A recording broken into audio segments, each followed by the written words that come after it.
And now if we start to apply that to kind of the, let's say, the advice and the information that's being presented to youth athletes, this information is almost being provided to parents and athletes and coaches in youth sports in Canada across the board. Yeah.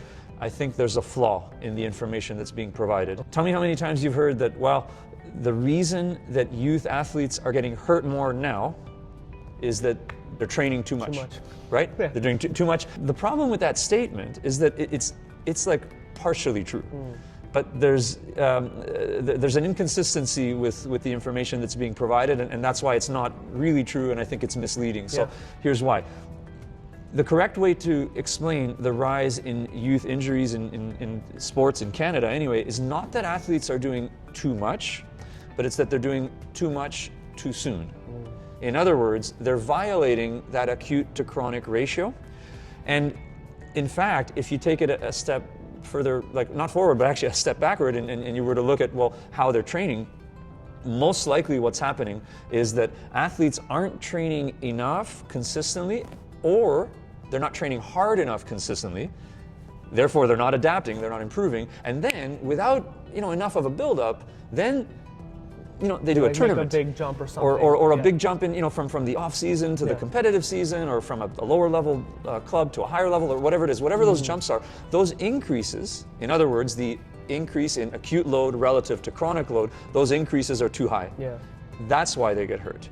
So there's only two solutions, and unfortunately the first solution, which is being prescribed based on an incorrect assessment of the problem, I tell you, you're a parent, you're an athlete, whatever, I tell you you're doing too much, well, the first thing you're going to do is you're going to start doing less. Okay? Sure.